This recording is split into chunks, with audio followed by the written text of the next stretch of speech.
I was a Navy SEAL veteran who came to the woods to disappear, not to be found. My dog and I walked the same forgotten railroad every day, because silence felt safer than answers. Then one morning, my dog stopped and refused to move. There was no warning, no sound, only an abandoned train that should not have been there. I wanted to walk away, but my dog chose to stay, as if he knew something I didn't. What we uncovered in those woods would test my faith, my fear, and my conscience. Before we begin, tell me where you're listening from, and don't forget to like and subscribe to K9 Navy SEAL Stories. The forest in northern Maine had a way of pretending nothing bad had ever happened there. In early autumn, when the maple leaves burned red and gold beneath a pale blue sky, the woods looked almost forgiving. Sunlight filtered through the branches in clean, slanted beams. The air smelled of pine, damp soil, and something faintly sweet, decay softened by time. If you didn't know better, you might think the world had always been this calm. Caleb Mercer knew better. At 43, Cal had learned that quiet places were often just hiding their history. He moved through the forest with the practiced economy of someone who had spent years scanning for threats, long strides, shoulders squared, eyes always drifting to the edges of his vision. He was tall, just over 6 feet, broad across the shoulders, his body still hard with the muscle memory of Navy SEAL training. His field jacket, olive green, worn thin at the elbows, hung open over a red and dark blue plaid shirt. The boots on his feet were brown leather, scarred and softened by miles of use. Cal didn't dress to be noticed. He dressed to be ready. A short beard shadowed his angular jaw, more habit than style, and faint silver had begun to creep into the hair at his temples. His eyes, gray-blue and perpetually alert, rarely stayed still. They carried the look of a man who had once been responsible for keeping others alive, and who had failed at least once. Beside him walked Valko. The German shepherd moved with quiet precision, his black and tan coat catching flashes of sunlight as he padded over roots and fallen leaves. At 7 years old, Valko was still in his prime, muscle lean and balanced, posture straight, head held high. His ears shifted constantly, tracking sounds Cal barely noticed. His eyes were dark, intelligent, and deeply focused. The kind of eyes that seemed to measure the world rather than simply observe it. Valko was not a pet. He was a K9, trained for detection, industrial chemicals, fuels, residues that didn't belong where nature reigned. Years earlier, in another country, his nose had found things Cal's eyes never could. That ability had saved lives, and once, it hadn't. Cal swallowed as that memory stirred, uninvited.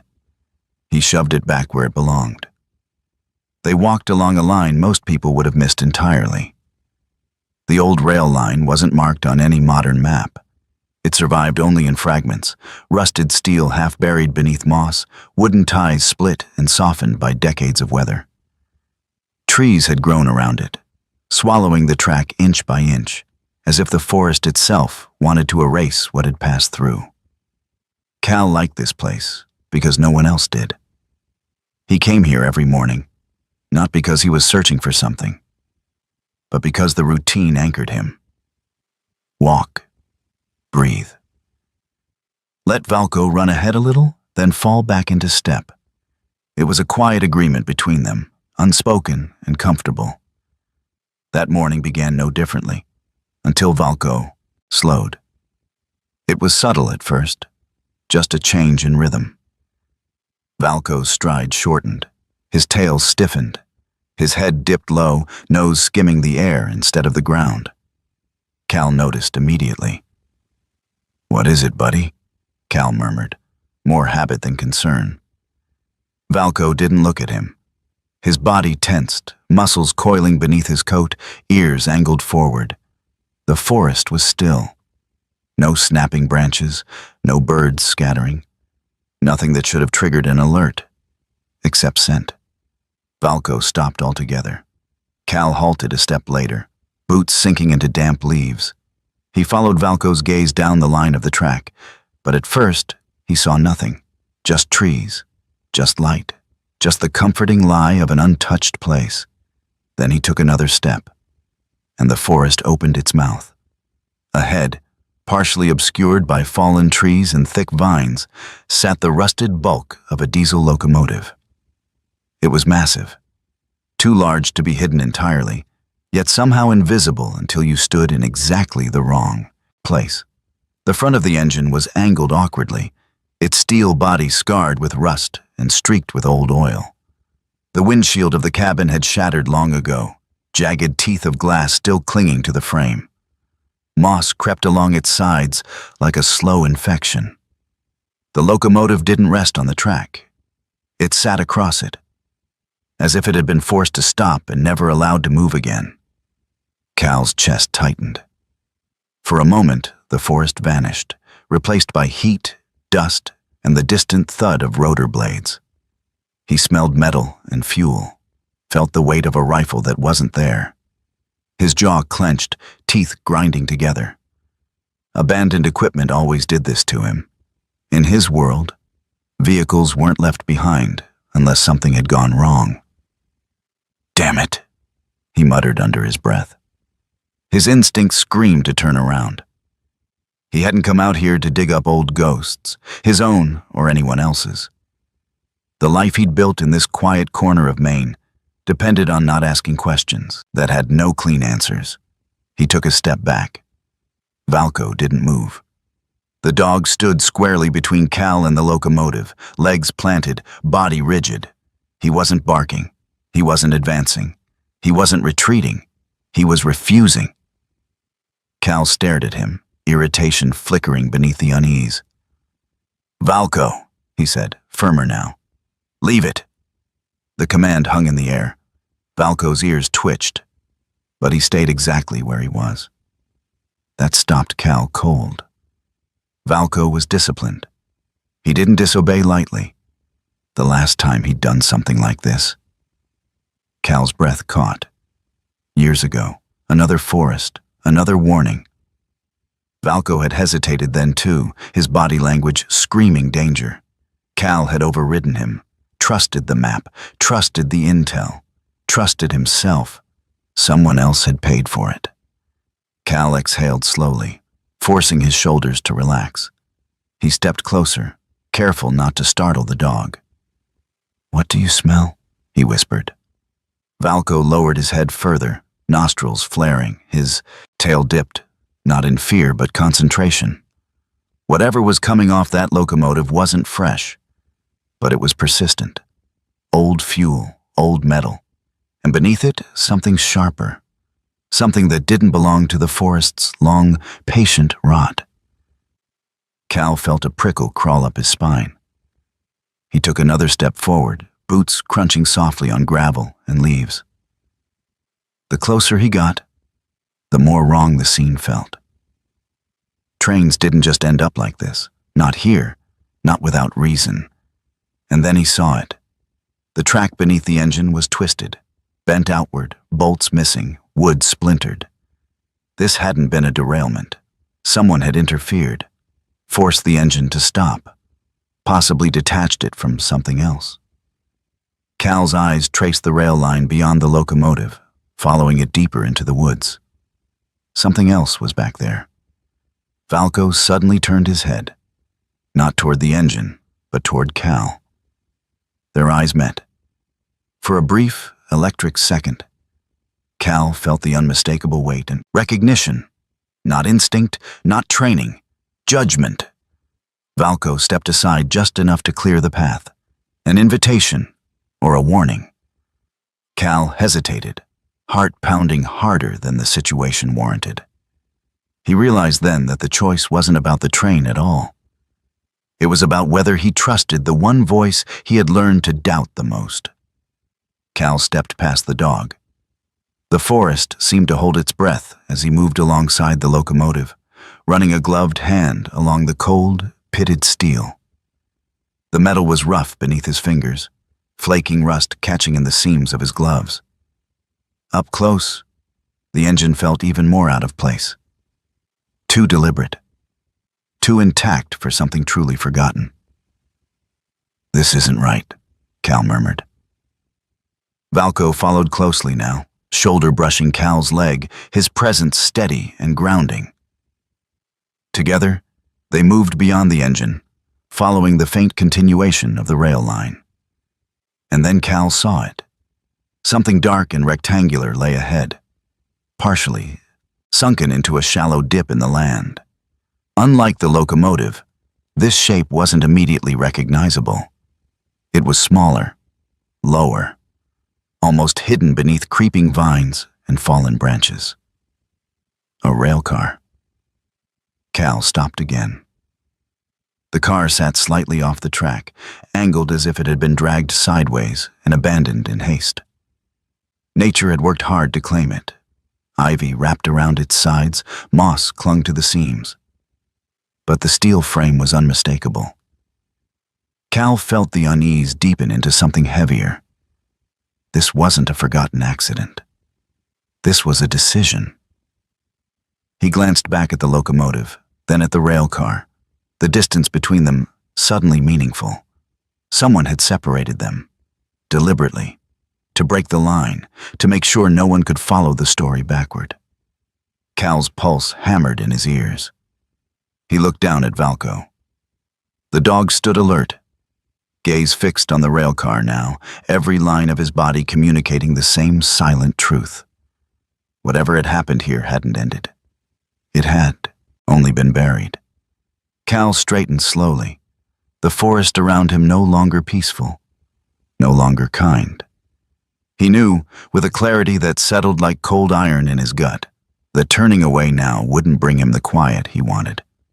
It would only cost him something later.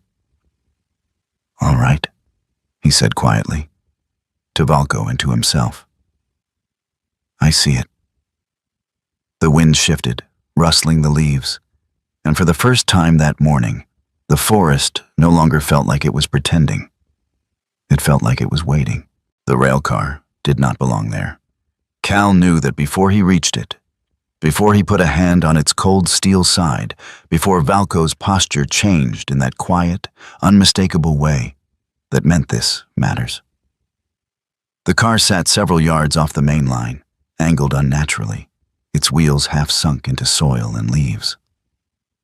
Rust had eaten at its edges, and thick vines crawled up its flanks as if the forest were trying to pull it under, one slow year at a time. But nature had not done this. A rail car could not simply wander away from its track. Cal walked a slow circle around it, boots crunching softly over gravel and old wood. His eyes followed the rails where they bent, where bolts were missing, where the steel looked worked, not broken. Someone had applied force here. Deliberate, patient force. "Dragged," he muttered.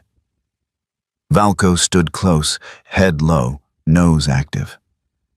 The dog moved along the base of the car, inhaling deeply, then paused near the rear coupling. His tail stiffened. He gave a short, sharp huff, not a bark, not a growl, a signal. Cal felt the familiar tightening in his chest, the same sensation he'd learned to respect too late in another life. He reached for the sliding door. It resisted at first, rusted along its track, then gave way with a low metallic groan that echoed through the trees. The sound felt too loud in the quiet forest, as if it might summon someone who didn't want to be found. Inside, the air was stale and dry, carrying the smell of old metal, dust, and something faintly human. Clothing, sweat, time. Sunlight spilled through gaps in the roof, illuminating the interior in narrow beams. The car was mostly empty. No crates, no cargo, no obvious reason for it to have been here at all, except for the things left behind. Near one wall sat a faded backpack, slumped in on itself like it had been waiting a long time. It was canvas, dark green, the straps frayed. Not military. Civilian. Practical. Cal crouched and opened it carefully. Inside were the small, intimate artifacts of a person's life on the move. A notebook with water-warped pages, a nearly empty bottle of painkillers, a compact flashlight, and a change of clothes folded with care. He paused when he reached the bottom and felt something solid. A metal tag. He turned it over in his palm. It was rectangular, simple, the kind issued by institutions that preferred function over beauty. A name was stamped into it, the letters worn but still legible. Evelyn Hart. Cal frowned. It wasn't a military tag, no blood type, no serial number, just a name. "Who were you?" he whispered. Near the backpack lay a wristwatch, analog, scratched glass. The hands were frozen in place. 3:17. Cal stared at it longer than necessary. Timepieces that stopped always unsettled him. They suggested interruption, a moment that never completed itself. Valco shifted behind him. The dog had stepped fully inside the railcar now, paws quiet on the wooden floor. He moved slowly, methodically, sniffing, along the seams where the boards met the walls. His nose lingered near one spot, then another, before his attention snapped toward the open door. Without warning, Valco turned and jumped down from the car. "Hey," Cal started. Valco didn't stop. The dog trotted several yards away, then began circling a patch of ground just beyond the railcar's shadow. Leaves scattered beneath his paws. His movements became sharper, more focused. He dug once, twice, then harder. Cal froze. "No," he said under his breath. He followed, heart pounding, and grabbed Valco gently by the collar. The dog resisted, not aggressively, but insistently, muscles tight beneath Cal's hand. His breathing was faster now, eyes fixed on the disturbed earth. "Not now," Cal said quietly, more to himself than the dog. "We're not doing this." Valco let out a low whine, frustrated, confused. His body language screamed unfinished business. Cal swallowed and forced himself to look away from the churned soil. He'd seen enough shallow graves in his life, enough places where the earth told stories no one wanted to hear. He wasn't ready to hear this one. Cal returned to the railcar, his movements brisk, almost defensive. He gathered the backpack, the watch, the metal tag. Evidence, or just belongings. He wasn't sure yet. Valco followed reluctantly, casting one last glance over his shoulder at the disturbed ground before rejoining Cal's side. Later, Cal promised, though he didn't know to whom. They left the forest as the afternoon light began to shift, shadows lengthening across the trees. The railcar disappeared behind them, swallowed again by vines and silence. Cal drove straight to the county sheriff's office. Sheriff Daniel Crowley listened without interrupting. Crowley was in his late 50s, broad-shouldered but softened by age. His once black hair now mostly gray. A thick mustache sat above his lip, trimmed with care, and deep lines etched his weathered face. Lines earned not in combat, but in decades of listening to people explain why something wasn't their fault. He wore his uniform comfortably, like a second skin, and spoke with the measured calm of a man who'd seen enough strange things to know better than to dismiss any of them outright. "A train engine and a rail car," Crowley repeated slowly, leaning back in his chair. "Off the books." Cal nodded. "And personal effects, belonging to a woman." Crowley examined the metal tag, turning it over between thick fingers. His brow furrowed. "Evelyn Hart," he read aloud. "Doesn't ring a bell." "That doesn't mean anything," Cal said. "People pass through all the time." Crowley hummed, non-committal. He glanced down at Valco, who sat at Cal's heel, posture perfect, eyes alert. "That your dog?" he asked. "K9, Cal corrected automatically. "Retired." Crowley's gaze lingered a moment longer on the shepherd, then returned to Cal. Something subtle shifted in his expression, Not skepticism exactly, but caution. "I'll file a report," the sheriff said at last. "Environmental angle, abandoned infrastructure, possible missing person. I'll kick it up to the state."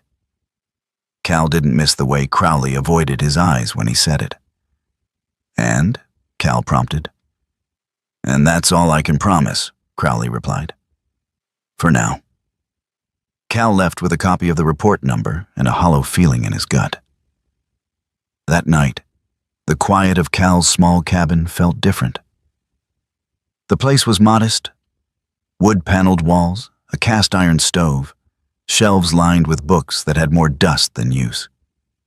It had been enough for him. It had been quiet. Now it felt watched. Valco paced the living room, nails clicking softly against the floorboards. He paused at the window, ears pricked, staring out into the dark tree line beyond the clearing. "Easy," Cal murmured, though his own pulse had quickened. He set the backpack on the table and unpacked it slowly, more carefully than before. That was when he found the recorder. It was small, battery-powered, tucked into a side pocket. Old, but functional. Cal hesitated, then pressed play.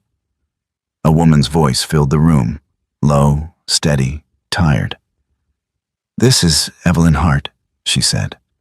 "If someone finds this, then I guess I stayed longer than I should have." Her voice wasn't panicked, it wasn't pleading, it was resolved.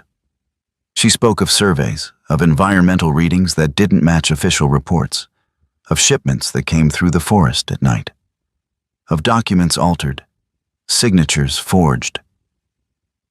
"I tried to report it," Evelyn continued. "I was told to be careful.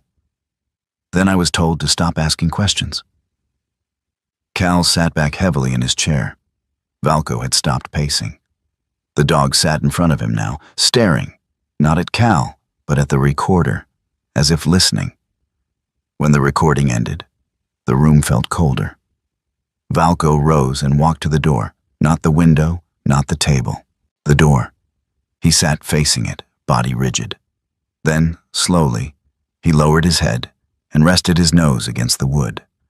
Cal felt a chill crawl up his spine. Someone, or something, had been here before. Cal slept poorly. Sometime after midnight, he woke to the sound of Valco growling. Not loud, not aggressive, just a low vibration in the dark. The dog sat upright at the foot of the bed, eyes fixed on the window, body coiled. Cal reached for the light. Nothing was there. But Valco didn't relax. Morning came gray and quiet. The forest looked the same, peaceful, innocent. Cal packed the backpack into his truck. He told himself he'd done what he could, reported it, turned it over. The rest was out of his hands. As he pulled onto the road, Valco sat in the passenger seat, gaze locked on the tree line as it disappeared behind them. That night, Valco did not sleep. He sat by the window, facing the forest. And every so often, he let out a low, uneasy growl. So quiet, Cal almost convinced. Himself, he imagined it, almost. By the time the paperwork reached the state, the forest had already begun to close ranks again. Cal learned that lesson quickly. Forms moved upward, emails were sent, phone calls returned with careful voices and careful words. No one called it a crime. No one called it a disappearance. The language was sterile. Environmental concern, abandoned infrastructure, land use review. Everything sounded legal. Everything sounded final. Cal stood in the parking lot outside the county office with Valco at his side and felt something settle behind his ribs that he recognized too well. This was how truths were buried. Not with lies, but with procedure. He drove home in silence. Valco rode with his chin resting on the edge of the window, eyes half-lidded, alert even in stillness. The road narrowed as it climbed toward the cabin, trees closing in, the last cell signal dropping away like a door quietly shut. Inside, Cal laid the backpack on the kitchen table again. He had waited until daylight to open it this time, as if light could make the contents less personal. He moved slowly, cataloging each item with the detached focus he'd once used to clear rooms and inventory gear. Notebook, clothes, pills, flashlight, then the recorder. It was heavier than it looked, a scuffed rectangle of plastic and metal that fit neatly in his palm. He turned it over, noticing how the battery compartment had been taped shut, carefully, deliberately. Whoever owned it had wanted it to last. Cal sat down and pressed play. The voice that emerged was calm, but fatigue lay beneath it like a low tide revealing rocks. "This is Evelyn Hart," the woman said. "October 12th. I'm recording this because writing doesn't feel safe anymore." Cal closed his eyes. Evelyn's voice wasn't young, but it wasn't old either. Mid-30s, maybe early 40s. Educated, controlled. The kind of voice that chose its words carefully because it had learned the cost of imprecision. "I'm an environmental surveyor," she continued. "Contract-based, independent. I was hired to assess soil and water impact along the northern corridor. The numbers didn't match the reports I was given. Not once, not twice, every time." Cal leaned back in his chair, the wood creaking softly. She spoke of samples taken at night, of readings that spiked and vanished by morning, of rail schedules that appeared and disappeared, of freight listed as maintenance equipment that carried a chemical signature that didn't belong anywhere near a forest. "I filed a correction," Evelyn said. Then another. The third time I was told I should think about my future. Her pause was long enough to feel. "I did." Cal imagined her then, Evelyn Hart. He pictured a woman of average height, lean from fieldwork, hair pulled back in a practical knot that never quite stayed put. Pale skin that burned easily, freckled maybe, hardened by time outdoors rather than comfort, someone who wore boots more often than heels, someone who had learned to be precise because the world rarely was, someone who didn't scare easily, but who recognized when she should. "I could have walked away," Evelyn went on, "taken another contract, written it off as a bad job. But the truth is, once you see something like this, it doesn't let go. It changes the ground you stand on." Cal opened his eyes and stared at the ceiling. That was a sentence he understood. "If I leave," she said, her voice steady but quieter now, "everything stays buried. The data, the land, the people who come after me and trust the numbers they're given." The recorder clicked softly as she shifted her grip. "So I stayed." Cal felt a tightness in his throat he hadn't expected. She didn't frame it as heroism. She didn't dramatize it. Evelyn spoke the way professionals did when they had already made a decision and were simply living inside it. The recording ended with a faint sound, metal on metal, perhaps, or a door closing. Silence returned to the cabin. Valco sat a few feet away, watching Cal's face. "She knew," Cal said quietly. "She knew exactly what she was doing." The dog's ears twitched, as if in acknowledgement. Cal spent the afternoon going through the notebook. Much of it was field shorthand, coordinates, dates, abbreviations. But patterns emerged. Sample locations clustered around the old rail line. Notes grew sharper, more urgent, as the days progressed. Then, near the back, the handwriting changed. Not sloppy. Careful, intentional. "If someone finds this," one line read, "you're not here by accident." Cal's pulse quickened. The next page had been torn out. He sat there for a long time, listening to the low creak of the cabin settling, the distant rustle of trees. He thought about the rail car dragged off its track, the locomotive blocking the line like a severed limb. The disturbed ground Valco had tried to dig. Evelyn hadn't just stumbled into Something. She had positioned herself inside it. That evening, Cal drove back into town. He didn't tell himself he was looking for help. He told himself he needed context. The diner on Main Street was half full, the smell of coffee and fried onions clinging to the air. Cal took a seat at the counter, Valco lying at his feet, invisible to most patrons but keenly aware of everyone. The waitress, a woman in her 40s with tired eyes and a practiced smile, poured him coffee without asking. She glanced down at Valco. "Good dog," she said softly. Cal nodded. He's earned it. He listened more than he talked. He always had. Conversations drifted past, weather, road repairs, a new trail project slated for approval, names repeated, companies, grants. One name stood out, Hart. A man 2 stools down mentioned it casually. "That environmental consultant," he said, "the one who quit." Cal turned slightly. "Quit?" The man shrugged. "Left town a few weeks back, or was supposed to. Folks said she got spooked." Cal finished his coffee without comment and paid in cash. Outside, dusk had settled, the sky streaked with fading color. Valco walked close as they returned to the truck, his body language alert but calm. Back at the cabin, night arrived fully. Cal locked the door out of habit, then checked the windows. He told himself it was just old reflexes.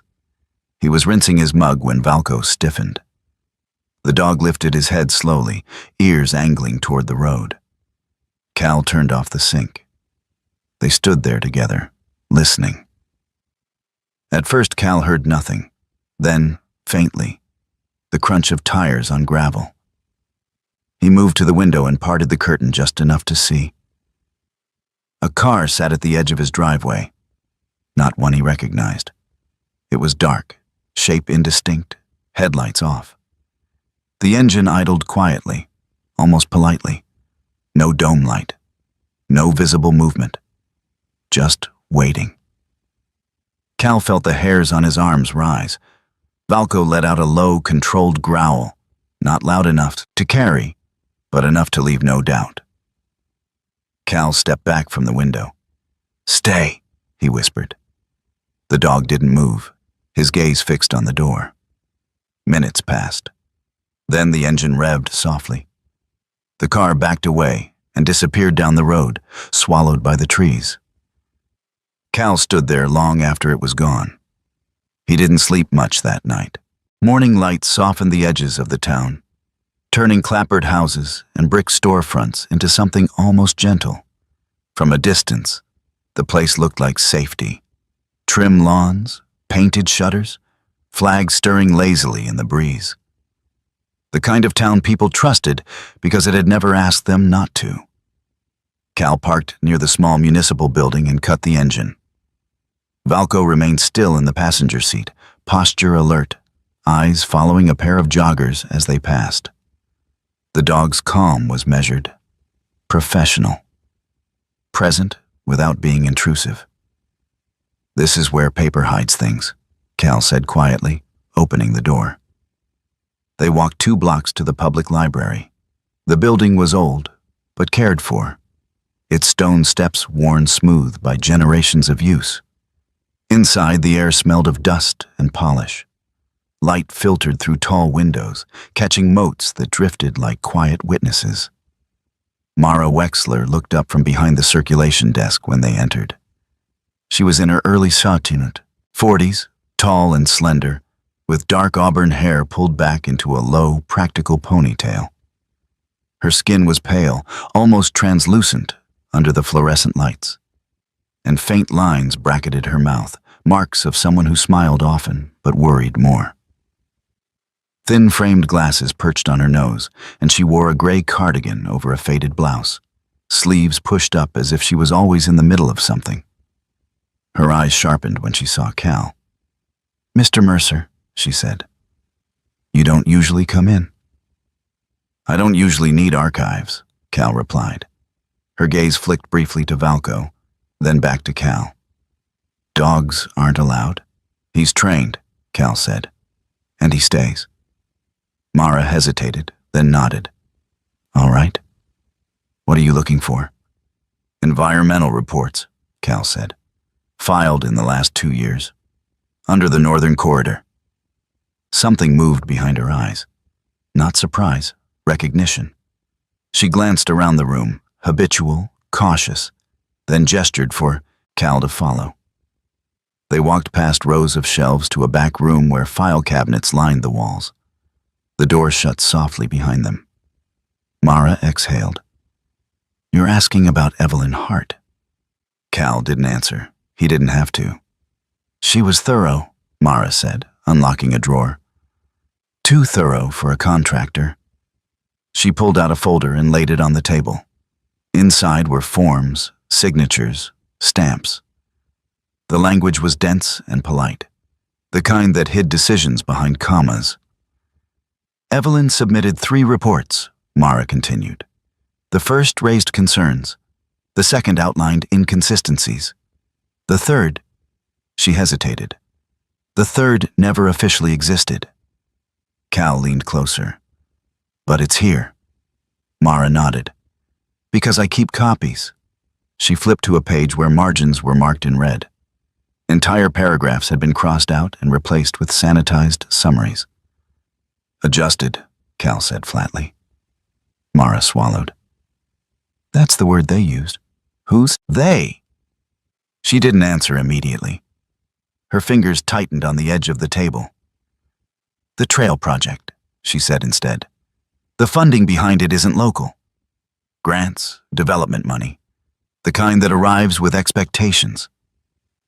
Expectations like silence. Mara met his gaze. Like stability. Valco lay down near the door, head resting on his paws, but his ears remained upright. Evelyn didn't belong here, Mara said. She didn't have roots. That made her dangerous. Cal closed the folder. She also didn't leave. Mara's shoulders sagged slightly. No, she didn't.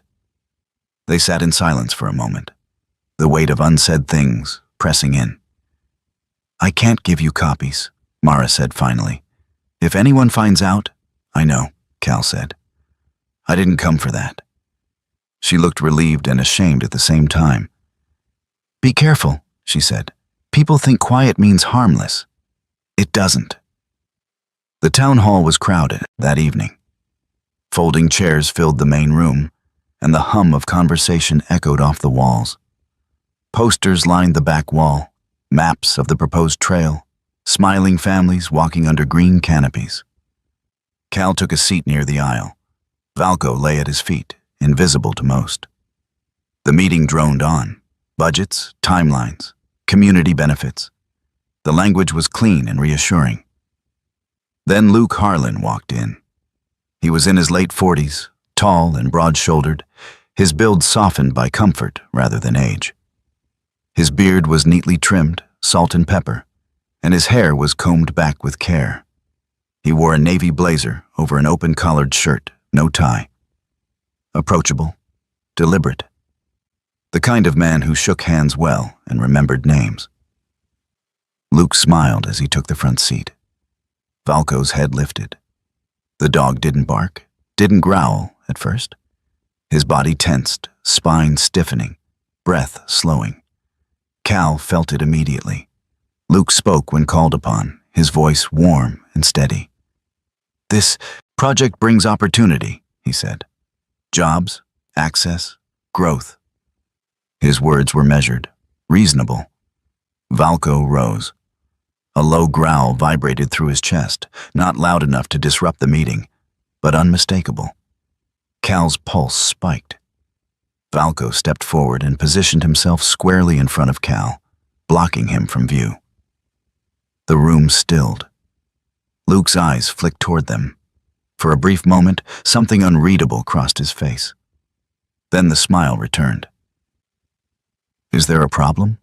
Luke asked calmly. Cal met his gaze. No. Valco didn't move.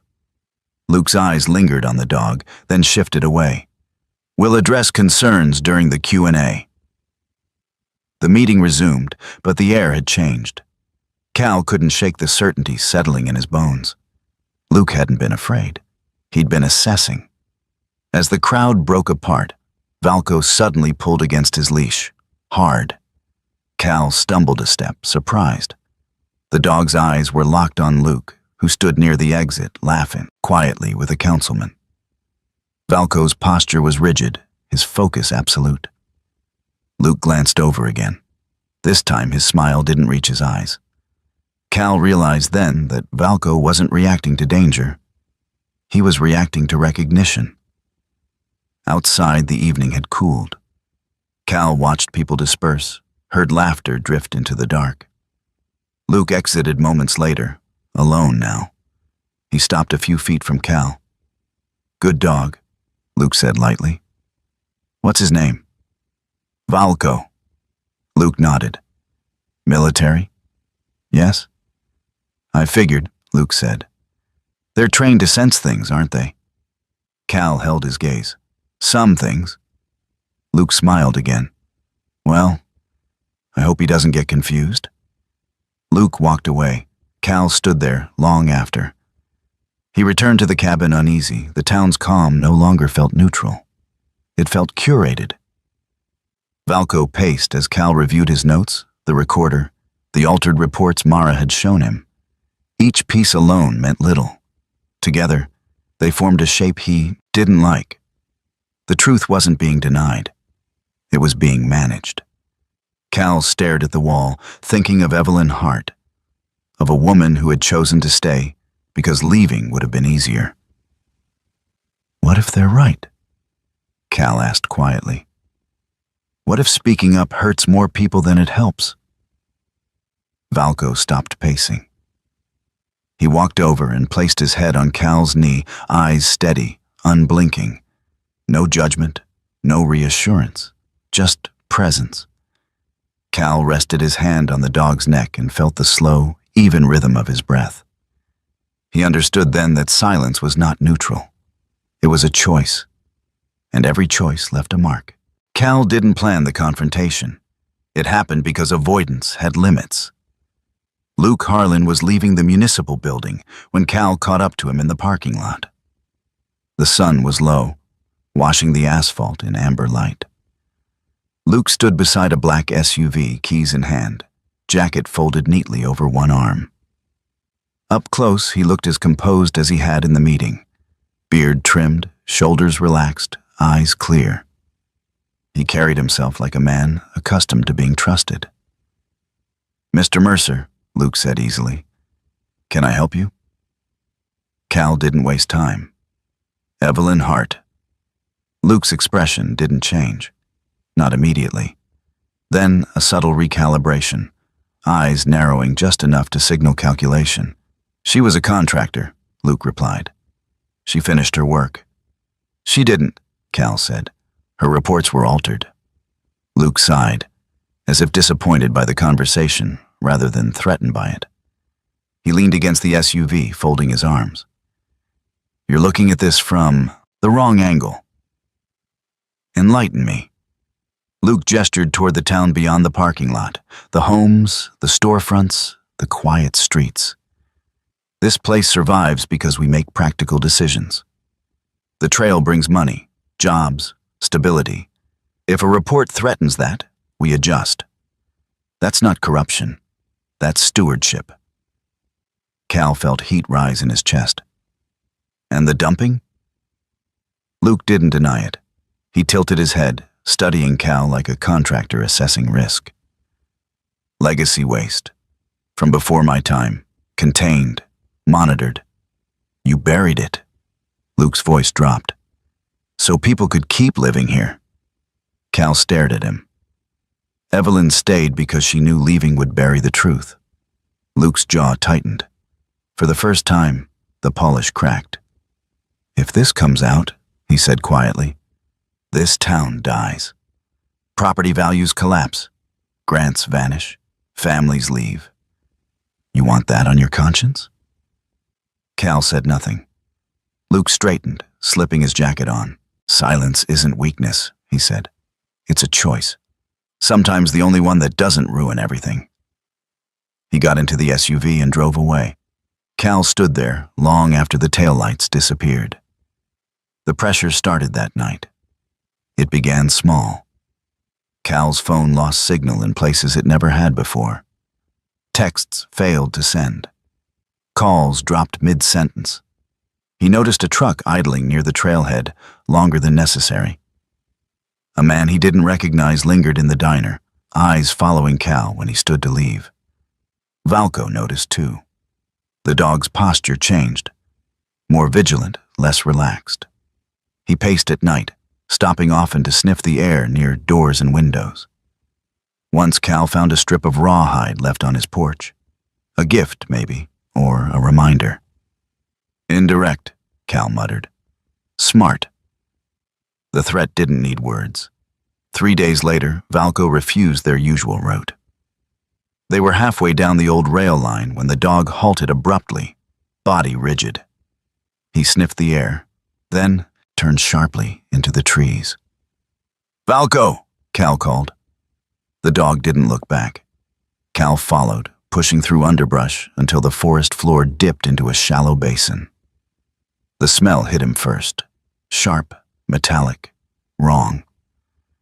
The ground was bare in places, soil sunken and gray, as if the land itself were exhausted. Valco moved with purpose, nose to the earth, circling a wide patch where nothing grew. Cal crouched, pressing his palm into the soil. It was warm, unnaturally so. He uncovered fragments, plastic lining, rusted drums half buried, warning labels eaten by time. The stench of chemicals clung to everything.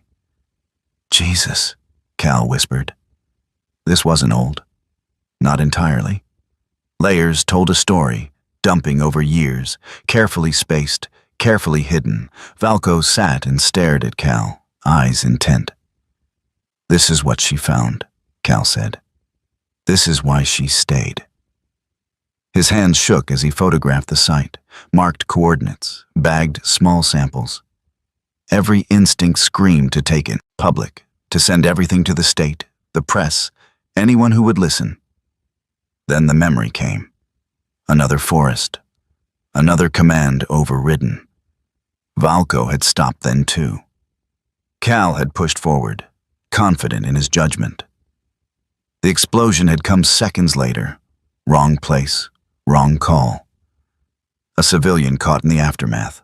A life altered forever. Cal sat back hard against a tree, breath ragged. I can't do this again, he said to no one. I can't be wrong again. Valco moved closer, pressing his shoulder into Cal's knee. Cal closed his eyes. A sharp crack echoed through the trees. Valco's head snapped up, his ears angled forward, body coiling. Another sound followed. Metal on metal, distant but deliberate. Not nature. Cal's hand went instinctively to the knife at his belt. He scanned the tree line, heart pounding, senses sharpening. The noise stopped as suddenly as it began. Silence rushed back in, heavier than before. Valco didn't relax. Cal knew then that whatever watched them wasn't careless, and it wasn't leaving. That night, Cal made his decision. He packed the truck with the efficiency of someone preparing to move under pressure. Clothes, food, documents, the recorder. He left the samples hidden beneath the floorboard, wrapped and sealed. We're getting out, he told Valco, just for now. Leaving felt like failure, but staying felt like gambling with Valco's life. He drove toward the highway, forest thinning behind them. The road straightened, the sky opening. At the gas station on the edge of town, Cal topped off the tank. He kept his back to the truck, eyes moving, cataloging faces. Nothing overt, nothing obvious. They pulled back onto the road. 10 miles out, Cal slowed at a familiar bend. Valco shifted, restless. Almost there, Cal said, easing the truck to a stop at the turnout where the forest pressed close again. He turned off the engine. Valco didn't move. Up, Cal said gently. The dog stared straight ahead. Valco. The shepherd's ears flattened slightly, not in fear, but refusal. He turned and looked at Cal, eyes dark and steady. No, Cal breathed. He opened the door. Valco stayed seated. Hey, Cal said, crouching. Come on. Valco's chest rose and fell slowly. He glanced back toward the forest, then returned his gaze to Cal. His posture said everything. This wasn't fear. It was conviction. Cal straightened, heart hammering. He followed Valco's line of sight. The darkening trees. The road they'd traveled so many times. The place he wanted to escape. The place the dog would not abandon. Cal closed the door gently and leaned his forehead against the steering wheel. Silence filled the cab. Finally, he laughed. A short, broken sound. You're not giving me a choice, are you? Valco's tail thumped once. Cal turned the engine off completely. He sat there as the last light faded, understanding settling in like weight. Leaving would keep them safe. Staying would mean choosing a fight he hadn't wanted. Cal rested his hand on Valco's neck, feeling the strength there, the certainty. All right, he said softly. We stay. The forest watched. The forest at night felt different. Not darker. Closer.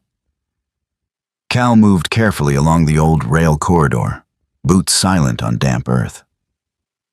The moon was thin, barely more than a pale scratch behind clouds, and the trees pressed inward like they were listening. Valco led without hesitation, leash slack, body low, and deliberate. His black and tan coat blended into shadow, only the pale reflection in his eyes betraying movement. Cal trusted that pace. Valco wasn't searching. He was returning. They reached the abandoned locomotive first. Its bulk loomed out of the darkness, metal skin mottled with rust and lichen, windows shattered like blind eyes. Cal felt the familiar pull in his chest, the same instinct to turn away, to keep walking past the wreckage of things that had failed. Valco didn't slow. He passed the engine and moved toward the freight car, the one dragged off the main line years ago. Moonlight caught on steel wheels, half buried in moss. The car leaned at an unnatural angle, as if the forest itself had tried to claim it. Valco circled once, then dropped low beneath the chassis. Easy, Cal whispered, crouching to follow. The ground dipped beneath the car into a narrow hollow. Valco nosed at a section of warped metal plating, then stepped back, looking at Cal. Cal frowned. He hadn't noticed this before. An access panel half hidden by mud and leaves, its bolts newer than the rest of the structure. Someone came back, he murmured. He worked the bolts loose with his knife and pried the panel open. A narrow technical compartment yawned beneath the car, dry despite the years, reinforced with plastic lining. Inside sat a sealed waterproof case, dustless. Cal's breath caught. He pulled it free and snapped it open. Inside were documents, original environmental surveys, soil toxicity readings, transport logs bearing signatures that didn't appear anywhere in the town's public records. Dates, coordinates, photographs, evidence. And beneath it all, folded envelope. Valco sat beside him, still as stone. Cal opened the letter with careful fingers. The handwriting was neat but firm. If you are reading this, it means you listened to the dog. They told me to revise my findings. They told me I was overreacting. But contamination does not disappear because people want quiet. I know they will discredit me if I go public. I know the system will protect itself, so I chose another witness. A trained dog does not understand money or politics. Only danger. Only truth. If Valco led you here, then you already know what kind of man you are. Please, do not leave. Cal swallowed hard. Evelyn Hart had never asked for rescue. She had asked for continuation. She had trusted a bond she could not control, and a man she had never met. Cal closed his eyes, the weight of it settling in his chest. "You planned this," he whispered. "All of it." Valco shifted closer, pressing his shoulder against Cal's leg. For a moment, the forest was quiet. Then, headlights flashed between the trees. Cal stiffened. Engines. More than one. Low voices carried through the dark. "Down!" Cal hissed. Valco obeyed instantly, muscles tight. Cal slid the case back into the compartment, heart hammering, then froze as gravel crunched nearby. A truck door slammed. Another. Flashlights cut through the trees, beams sweeping the ground. "They're here," Cal muttered. He eased the case into his pack, zipped it silently, and scanned for an exit. The hollow under the car was narrow. One way in, one way out. Valco growled low. "No," Cal breathed. "Not now." The dog shifted forward before Cal could stop him. Valco surged toward the open edge of the hollow, positioning himself between Cal and the approaching lights. His stance was rigid, head low, teeth bared, not attacking, blocking. "Valco!" Cal grabbed for the leash. Too late. A shout rang out. "There!" A flashlight beam locked onto Valco. The dog didn't retreat. Cal's chest tightened painfully. "Valco, back!" he whispered urgently. The shepherd glanced at him once, then planted his paws. For a split second, Cal saw it clearly. Not a dog refusing a command, but a soldier holding a line. The realization hit him like a blow. Valco wasn't disobeying. He was choosing. "Get the dog!" someone shouted. Footsteps closed in. Cal lunged forward, dragging Valco back by sheer force. The dog resisted just long enough for Cal to shove the pack into the hollow and kick leaves over the panel. A beam of light swept past them. Cal shoved Valco hard to the side, both of them crashing into brush as a flashlight swung back. "Run," Cal whispered fiercely. They bolted. Branches tore at Cal's jacket, boots slipping on wet ground. Valco stayed tight at his side, guiding without slowing, pulling Cal toward deeper cover. Shouts echoed behind them. Someone stumbled. A curse cut through the dark. They didn't fire. Not yet. Cal knew what that meant. They wanted the evidence intact. They wanted him alive long enough to surrender it.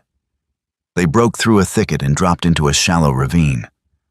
Cal slipped, hitting hard, pain flaring up his side.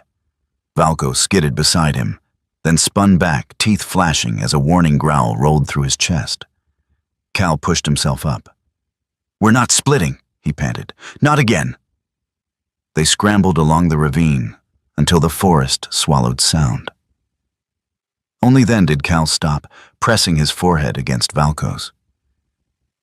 "You shouldn't have stayed," Cal whispered hoarsely. "I was supposed to protect you." Valco licked his cheek once, quick, grounding. Cal laughed softly, broken. "You always did have terrible instincts for self-preservation." He checked the dog's body with shaking hands. No blood, no limp, alive. Cal sank back against a tree, clutching the pack to his chest. He understood the choice now. Leaving would have saved them tonight. Staying meant risking everything. But finally, listening. Cal looked down at Valco, at the calm intensity in his eyes.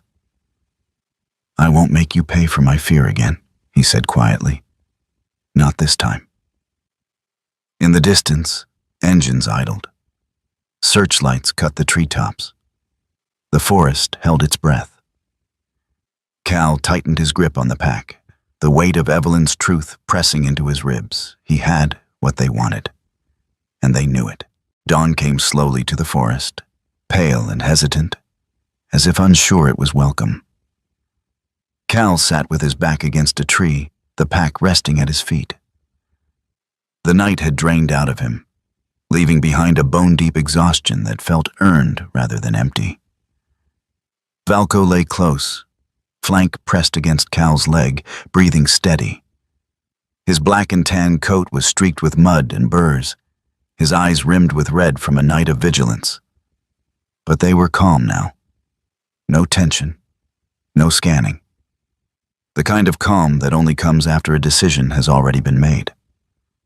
Cal reached down and ran his hand along Valco's neck, feeling the familiar strength there.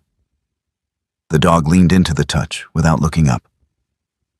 "I chose you," Cal said softly. Saying it out loud felt like closing a circle. Not a declaration, a fact. They waited until the forest woke, birds testing the air, wind stirring the canopy, before moving. Cal took a long, indirect route back to the truck, avoiding open ground. Every step was deliberate. The pack stayed strapped tight to his shoulders, heavier now than when he'd found it. Not because of its contents, but because of what it meant. By noon, Cal was on the highway heading south, leaving the town behind in his rearview mirror. He didn't feel chased anymore. The urgency had shifted. Whatever they'd planned for him in the woods had failed. Now the rules were different. Cal didn't go to the press. He didn't go to the town. He went to the state. The Department of Environmental Protection building was all glass and concrete, anonymous, impersonal. Cal liked that. No faces to persuade, no favors to ask, just process. A woman met him in a small interview room. Her name was Rachel Kim. She was in her late 30s, medium height, with straight black hair cut just below her jaw. Her posture was upright but not rigid, and her eyes, sharp, dark, missed nothing. She wore a navy blazer over a plain white blouse, no jewelry except a simple watch. Practical, controlled, the kind of person who took her job seriously because she understood the cost of not doing so. Valco lay at Cal's feet, unmoving. Rachel flipped through the document slowly, her expression tightening with each page. She didn't interrupt, didn't comment. When she reached the photographs, she paused. "These coordinates," she said carefully. "Are you certain?" "Yes." "And the source?" Cal hesitated, then answered. "A field scientist who was ignored." Rachel closed the folder. "We'll verify," she said. "But if even half of this checks out, it's serious." She looked at Valco. "He found it?" Cal nodded. Rachel's lips pressed together briefly, not skepticism, respect. "We'll be in touch," she said. They were. Within a week, state vehicles rolled into the region. Soil testing teams, inspectors, quiet men and women in reflective vests who asked precise questions and wrote everything down. The trail project was temporarily suspended, then under review, then stopped entirely. Luke Harlan resigned. No statement, no apology, just gone. The official findings came out in stages, enough to justify action, enough to halt development, not enough to tell the whole story. Some files were sealed. National and proprietary considerations, the notice read. The locomotive was dismantled under the pretense of safety. The freight car followed. The old rail line was cut, removed section by section, until it truly no longer existed, no longer even a scar. The town reacted the way towns always did. Some were angry, some relieved, most were quiet. Evelyn Hart's name was cleared in an internal memo that never reached the evening news. Her reports were acknowledged as valid but incomplete. There was no public apology, no plaque, no miracle. Cal attended the final hearing from the back of the room. He didn't speak. He didn't need to. Valco lay beside him, head on his paws, eyes half closed. "On the beat, drive back." Cal stopped at the edge of the forest, where the rail line used to be. He stood there a long time, staring at bare earth. Valco stepped forward, sniffed the ground once, then turned away. Uninterested. The job was done. Cal didn't leave. He expected to feel foolish for staying, but he didn't. The forest felt different now. Emptier in some places, quieter in others, honest. He took a seasonal position with the state as a forest steward. Trail monitoring, wildlife reporting, work that didn't ask him to explain himself. The pay was modest. The days were long, the nights were quiet. It suited him. People learned his name slowly. They learned Valco's faster. Children asked if the dog was a wolf. Older men nodded at Cal with a kind of unspoken recognition. Veterans lingered longer than necessary when Valco passed, hands brushing the dog's broad shoulders like a benediction. Valco aged gently. His muzzle grayed, his pace slowed, but his eyes remained clear, his presence steady. He no longer walked point. He walked beside Cal, close enough to touch. One evening, months later, Cal stood on a ridge overlooking the forest as autumn burned through the leaves. The sun dipped low, painting the trees gold and red. He thought of the man he had been, the one who believed survival meant staying in motion. He knelt and rested his forehead against Valco's. "Thank you," he said. Not for saving his life, for stopping him from running.